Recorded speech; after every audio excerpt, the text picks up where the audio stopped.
Hello বন্ধুরা, তোমাদের সবাইকে আমি আমার এই ছোট্ট ইউটিউব চ্যানেলে স্বাগত জানাচ্ছি। আজকে আমাদের যে প্রথম প্রশ্ন সেটা হলো কি, according to the constitution untouchability is abolish under which article?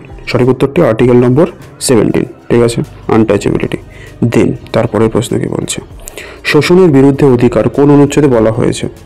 Right against exploitation, এটা আন্ডার কোন আর্টিকেলে বলা হয়েছে?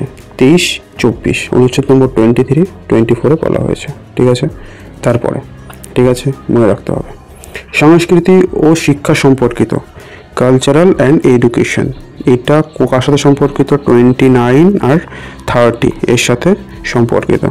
কালচার অ্যান্ড এডুকেশন এটা আর্টিকেল নম্বর 29-30 সাথে সম্পর্কিত। ঠিক আছে, এইবার জীবন ও ব্যক্তিগত স্বাধীনতার যে অধিকার, সেটা অনুচ্ছেদে কোন অনুচ্ছেদে বলা হয়েছে? অনুচ্ছেদ নম্বর 21।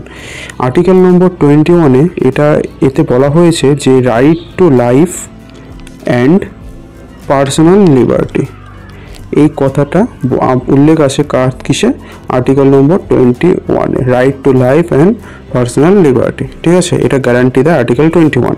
এটা অ্যাকচুয়ালি একটা আমাদের ভারতের সংবিধানের অন্যতম মৌলিক অধিকার, মানে ফান্ডামেন্টাল রাইট, ফান্ডামেন্টাল রাইট। ঠিক আছে, দেন মৌলিক অধিকার প্রয়োগের জন্য কোন রেট জারি করা যায়? মৌলিক অধিকার প্রয়োগের জন্য হেভিয়াস কর্পাস, প্রতিষেধ, ঠিক আছে, প্রতিষেধ, ম্যান্ডামাস, এই সমস্ত সবগুলো জারি করা যায়।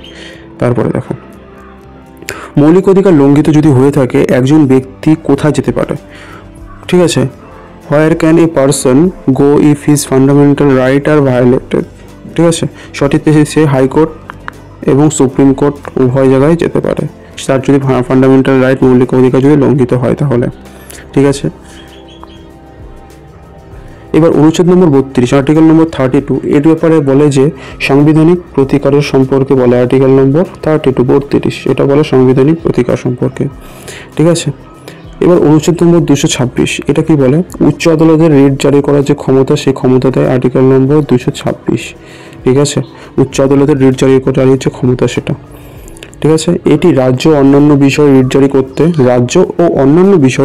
করতে উচ্চ আদালতে এর ক্ষমতা নির্ধারণ করে 226।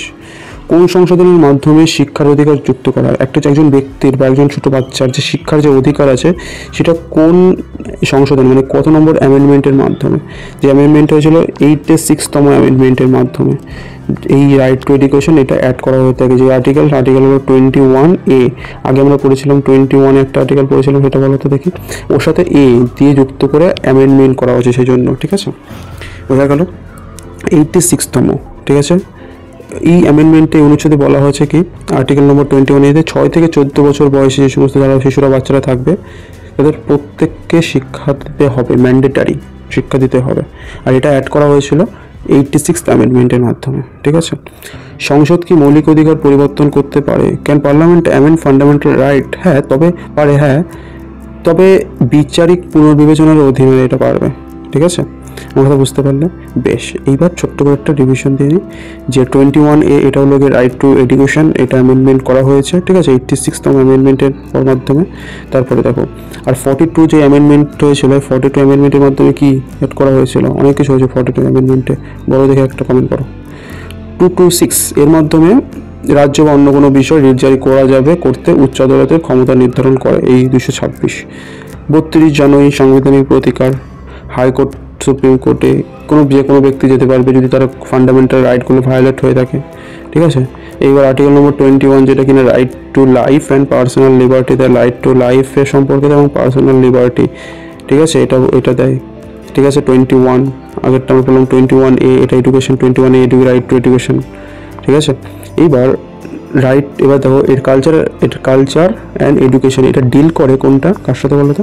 আর্টিকেল নম্বর 29 আর 30 এটা ডিল করে কালচার অ্যান্ড শিক্ষা এডুকেশন। তারপরে রাইট এগেইনস্ট এক্সপ্লয়টেশন এটা ডিল করে হলো অনুচ্ছেদ নম্বর 26 সাথে। ঠিক আছে, এটা আচ্ছা 23-24 এর সাথে। ঠিক আছে, 23 আর 24। এবার last, according to the constitution untouchability এটা বলেছে আর্টিকেল নম্বর 17। সঠিক উত্তর। আজকের জন্য এটুকুই। সবাই ভালো থাকবে, সুস্থ থাকবে। জয় হিন্দ, বন্দে মাতরম।